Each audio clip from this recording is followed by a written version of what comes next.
Hello friends, मेरा नाम है वैभव और आप लोग देख रहे हैं करियर मित्रा के यूट्यूब चैनल को। दोस्तों, दृष्टि का ये उत्तर प्रदेश पीसीएस का टेस्ट सीरीज है 2023 के लिए प्रीलिम्स का। सो यहाँ पर हम इसको कंडक्ट करवा रहे हैं। लेटेस्ट टेस्ट जो इस समय टेस्ट नंबर 8 है वो चल रहा है। सो अगर आप इसको कवर अप करना चाहते हो तो चैनल से जुड़ जाइए और हर एक वीडियो को यहाँ पर कंप्लीट देखिए। विद एक्सप्लेनेशन चलेंगे, सिर्फ क्वेश्चन और उसका विकल्प नहीं बताएंगे और उसका आंसर नहीं बताएंगे। यहाँ पर पूरा एक्सप्लेनेशन के साथ में क्या कुछ आपको याद रखना है, क्या कुछ आप छोड़ सकते हैं, सारी चीज़ें यहाँ पर कवर अप करेंगे। तो आपको सिर्फ इतना करना है, सबसे पहले आप चैनल को सब्सक्राइब करें, नोटिफिकेशन बेल के आइकन को प्रेस करें, टेलीग्राम ग्रुप को ज़रूर ज्वाइन करें, डिस्क्रिप्शन बॉक्स में लिंक दिया हुआ है। पीडीएफ चाहिए तब भी आप टेलीग्राम पर मेरे से बात कर सकते हैं, आप पीडीएफ भी ले सकते हैं। अदरवाइज यहाँ पर सबसे पहला काम आपको यही करना है कि वीडियोस को कंप्लीट देखिए, क्योंकि अगर पीडीएफ भी लेंगे तो उसमें बहुत अननेसेसरी चीज़ें दे रखी हैं जो इररिलेवेंट है आपके एग्जाम से। अब 30-35 दिनों के अंदर आप सब कुछ तो नहीं पढ़ सकते, दैट इज़ नॉट पॉसिबल। तो आपको करना वो है कि जो इंपॉर्टेंट है वो सब एटलीस्ट आपका 2 से 3 बार पढ़ा हुआ होना चाहिए। सो इस तरीके से यहाँ पर हमारी अप्रोच रहेगी इसको कवर अप करवाने की। सो आइए आगे बढ़ते हैं, आज के इस सेशन को स्टार्ट करते हैं अब। दोस्तों, आज का जो पहला क्वेश्चन है इस सेशन का, इसमें आपसे पूछा गया है कि निम्नलिखित में से किस संगठन ने हाल ही में एक प्रस्ताव पारित किया जो स्वस्थ पर्यावरण को मानव अधिकार के रूप में मान्यता प्रदान करता है। अब ये यूनाइटेड नेशंस सुरक्षा परिषद ने करा, या फिर ये आपका संयुक्त राष्ट्र महासभा ने, या फिर विश्व स्वास्थ्य संगठन, या फिर अंतर्राष्ट्रीय न्यायालय। तो सही आंसर यहाँ पर क्या आएगा? यूएनजीए, यानी कि संयुक्त राष्ट्र महासभा। ठीक है। सो आइए एक बार इसको देखते हैं यहाँ पर क्या कुछ थ्योरी पार्ट में दिया हुआ है। सो यहाँ पर थ्योरी पार्ट में जो मेनली आपको याद रखना है वो क्वेश्चन से ही आपको मिल गया है कि संयुक्त राष्ट्र महासभा यानी कि यूनाइटेड नेशंस जनरल असेंबली एक स्वच्छ, स्वस्थ और टिकाऊ पर्यावरण संबंधित मानव अधिकार को मान्यता प्रदान करती है। बस ये पॉइंट है जो आपको यहाँ पर याद रखना है। एक चाहें तो इस वाले पॉइंट को और देख सकते हैं कि ये जो प्रस्ताव था कब पारित किया गया, तो 28 जुलाई 2022 इसको ये प्रस्ताव पारित किया गया। इसके अलावा ये सब कुछ एकदम इररिलेवेंट है, कोई मतलब नहीं है इसका प्रीलिम्स के अकॉर्डिंग। ठीक है, अब चलते हैं नेक्स्ट क्वेश्चन पे। अगला क्वेश्चन है जिसमें आपसे यहाँ पर पूछा गया है कि निम्नलिखित में से किस राज्य में चेरुथोनी बांध जो है वो स्थित है। अब ये इंपॉर्टेंट है क्योंकि ये न्यूज़ में रहा है, और ऐसे डैम्स या फिर ऐसे अगर हम बात करें कि कोई भी तूफान आया है कहीं, कोई भी अर्थक्वेक आया है, तो जो लाइमलाइट में रहे हैं वो सबसे इम्पॉर्टेंट है। उसके साथ में स्टैटिक का 1-2 आपको मर्ज करके दे दिया जाएगा और वही आपका क्वेश्चन बनेगा। तो इस तरीके से आपको पढ़ना है कि करंट को दिमाग में रख के चलना है, करंट से एसोसिएटेड फिर आपको स्टैटिक देखना है। ठीक है। तो यहाँ पर हम चेरुथोनी बांध की बात करें तो इसका लोकेशन आपको याद रखना बेहद ज़रूरी है। इसका आंसर क्या होगा आपका? केरला, यानी कि option C will be the correct answer. अब आपको क्या कुछ यहाँ पर याद रखना है चेरुथोनी बांध के बारे में, ये आप और देख लीजिए। ठीक है, पहली बात कि केरल राज्य में है, ये तो आपको समझ में आ ही गया। ठीक है। दूसरा, इडुक्की जो जिला है वहाँ पर इडुक्की ये हाइड्रो इलेक्ट्रिक परियोजना का एक पार्ट है। ठीक है। तो आपसे हो सकता है एग्जाम में ये पूछ लें कि इडुक्की हाइड्रो इलेक्ट्रिक परियोजना ये कौन से स्टेट में है, तो ये आपको याद रखना है केरला में। दूसरी चीज़ आपको याद रखनी है कि चेरुथोनी बांध जो है वो इसी से एसोसिएटेड है। अच्छा, इसके अलावा अगर हम बात करें किसकी? इडुक्की जलाशय की, तो यहाँ पर जो पानी आता है वो कहाँ कहाँ से आता है? एक तो आपका इडुक्की आर्क बांध से, यानी कि जो डैम है, दूसरा आपका चेरुथोनी डैम, और तीसरा है आपका कलामावू बांध। इन 3 से जो है पानी कहाँ पर आता है? इडुक्की जलाशय में। इसके बाद आगे यहाँ पर जो सारे पॉइंट दे रखे हैं ये एकदम इररिलेवेंट है, इनका कोई मतलब नहीं है, इनको आप तुरंत स्किप कर सकते हैं। इससे एसोसिएटेड कुछ भी प्रीलिम्स में नहीं आने वाला, इवन मेंस में भी आप कुछ यहाँ पर नहीं लिख पाएंगे इससे एसोसिएटेड। इसके बाद नेक्स्ट क्वेश्चन की बात करते हैं। यहाँ पर पूछा गया है हान कुआंग सैन्य अभ्यास ये कहाँ पर आयोजित हुआ? ताइवान में, सिंगापुर में, सेशल्स में, या फिर मंगोलिया। तो सही आंसर यहाँ पर क्या आएगा? ऑप्शन ए, यानी कि ताइवान। ये काफ़ी इंपॉर्टेंट क्वेश्चन है, इसको आप ज़रूर याद रखिएगा। ठीक है, ये पूछा जा सकता है आपसे। अब इस क्वेश्चन के हम अगर व्याख्या की बात करें, क्या इसका सही मतलब आंसर है और क्या कुछ आपको यहाँ पर याद रखना है, तो सिंपली इतना याद रखिए कि हान कुआंग सैन्य अभ्यास जो है वो ताइवान की सेना के द्वारा वार्षिक रूप से आयोजित किया जाता है। सिर्फ इतना भर सफिशिएंट है, इससे ज़्यादा पूछेंगे नहीं।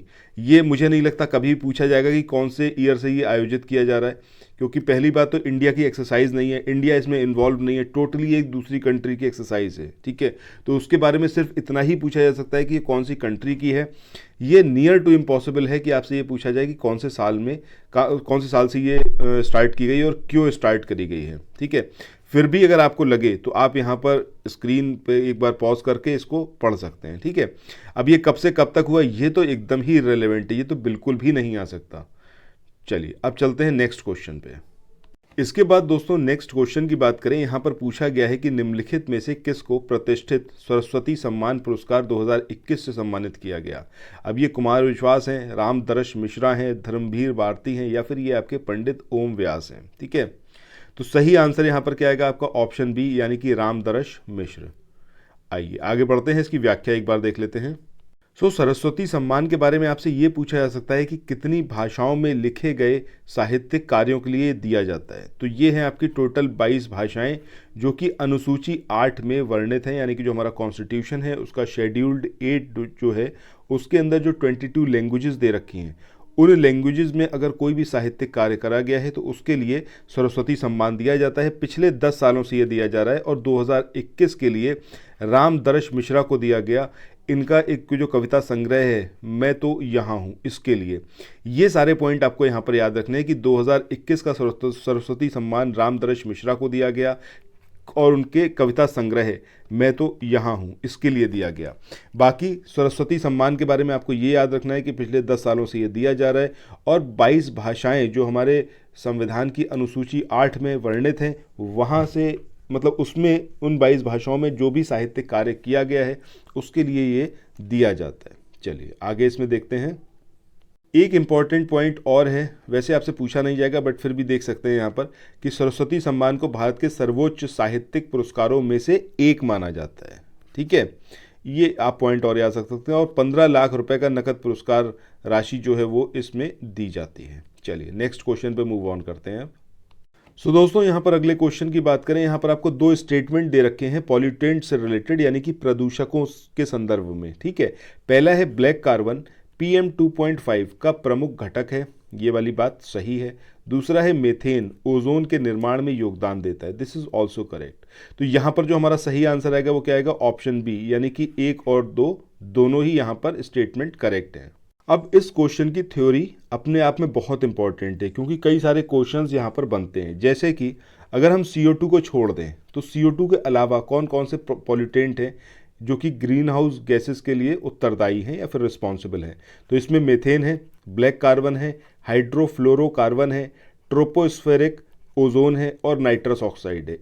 सबसे पहली चीज़ जो मैं आपको बताता जा रहा हूँ कि ये इंपॉर्टेंट है, आप कहीं एक जगह नोट डाउन करते हुए चलिएगा, ठीक है। अब ये सारी चीज़ें जो हैं वो किसके लिए रिस्पॉन्सिबल हैं, ग्रीन हाउस के लिए हैं। अब अगर हम मीथेन की बात करें तो मीथेन एक शक्तिशाली ग्रीन हाउस गैस है और ये ओजोन के निर्माण में योगदान देती है, ठीक है। इस वाले पॉइंट को ज़रूर याद रखिएगा कि ओजोन के फॉर्मेशन में जो सहयोग देती है वो कौन सी गैस है, मेथेन, जो कि अपने आप में भी कैसी है, ग्रीन हाउस गैस है। ब्लैक कार्बन की बात करें तो ब्लैक कार्बन PM 2.5 का एक प्रमुख घटक है यानी कि उसका एक प्रमुख कंपोनेंट है और वातावरण में शक्तिशाली ऊष्मक कारक है जो क्षेत्रीय पर्यावरण असंतुलन और ग्लेशियर के पिघलने में तीव्रता लाने में योगदान देता है, ठीक है। इसके बाद हाइड्रोफ्लोरोकार्बन की बात करें या फिर HFC की बात करें तो hydrofluorocarbon HFCs green house gases हैं जिनका उपयोग आमतौर पर AC, बिल्डिंग इंसुलेशन, आग बुझाने की जो प्रणाली है और एरोसॉल इसके रूप में किया जाता है। तो यहाँ पर HFC के बारे में ना सिर्फ आपको ये चीज़ याद रखनी है कि ये रिस्पॉन्सिबल है ग्रीन हाउस गैसेस के लिए, जबकि आपको ये भी याद रखना है यहाँ पर कि ये जो है इसका यूज़ कहाँ कहाँ किया जाता है, क्योंकि ये क्वेश्चन पहले भी पूछा जा चुका है कि HFC का यूज़ निम्न में से किस किस जगह हुआ है, ठीक है, कहाँ कहाँ होता है। तो ये सारी चीज़ें आपको याद रखनी होंगी इसके बारे में। इसके बाद बात करें हम ट्रोपोस्फेरिक ओजोन की, तो इसका निर्माण हाइड्रोकार्बन और नाइट्रोजन ऑक्साइड के साथ सूर्य के प्रकाश, विशेष रूप से पराबैंगनी प्रकाश की अंतःक्रिया यानी कि इंटर रिएक्शन से होता है, जो ऑटोमोबाइल टेल पाइप और स्मोक स्टैक्स द्वारा उत्सर्जित होते हैं, ठीक है। इसके बाद नेक्स्ट हम बात करते हैं नाइट्रस ऑक्साइड की। तो नाइट्रस ऑक्साइड जो है ये ग्रीन हाउस गैस है और कार्बन डाइऑक्साइड से 300 गुना अधिक शक्तिशाली है। सो ये चीज़ यहाँ पर आपको याद रखना है और इसका उत्सर्जन का एक बड़ा हिस्सा जो है वो कृषि क्षेत्र से आता है, यानी कि एग्रीकल्चर सेक्टर से बहुत बड़ी मात्रा में नाइट्रस ऑक्साइड निकलती है, ठीक है। तो ये सारी चीज़ें हैं जो आपको इस क्वेश्चन के बारे में याद रखनी है। इसके बाद अगले क्वेश्चन की बात करते हैं। यहाँ पर आपसे पूछा गया है कि अंतर्राष्ट्रीय नारियल दिवस निम्नलिखित में से किस दिन मनाया जाता है? 2 सितंबर, 2 अगस्त, 2 जुलाई या फिर 2 नवंबर? तो सही आंसर ऑप्शन ए यानी कि 2 सितंबर को मनाया जाता है अंतर्राष्ट्रीय नारियल दिवस। आइए अब इसकी थ्योरी देख लेते हैं, क्या कुछ यहाँ पर इंपॉर्टेंट है जो आपको याद रखना है। पहली चीज़ जो आपको यहाँ पर याद रखनी है कि हर साल इसको मनाया जाता है 2 सितंबर को, ठीक है, ये आपको याद रखना है। दूसरी बात, क्यों मनाया जाता है इसको और देख लीजिए कि एशिया प्रशांत क्षेत्र के सभी नारियल उत्पादक देश यानी कि वो देश जो प्रोडक्शन करते हैं नारियल का, वो प्रत्येक वर्ष 2 सितंबर को अंतर्राष्ट्रीय नारियल समुदाय की स्थापना दिवस के रूप में अंतर्राष्ट्रीय नारियल दिवस मनाते हैं, ठीक है। तो कहाँ की कंट्रीज मनाती हैं? एशिया प्रशांत क्षेत्र की, इस वाले पॉइंट को याद रखिएगा।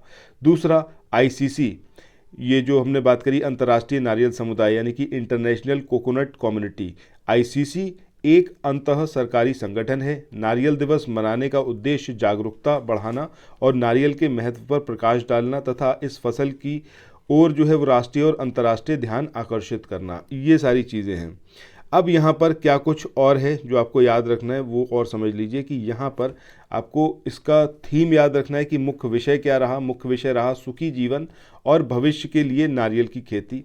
दूसरी बात जो आपको याद रखनी है कि केंद्रीय कृषि एवं किसान कल्याण मंत्री नरेंद्र सिंह तोमर, इन्होंने जूनागढ़ गुजरात इसमें इस समारोह का जो है वो उद्घाटन किया, ठीक है। तो ये चीज़ और याद रखिए कहाँ पर उद्घाटन किया, क्या इसका थीम था, कौन कौन सी कंट्रीज़ या फिर किस क्षेत्र की जो कंट्रीज़ हैं वो इस दिवस को मनाती हैं, ठीक है। मनाना उन्होंने स्टार्ट करा अंतर्राष्ट्रीय नारियल दिवस को और किस दिन इसको मनाया जाता है।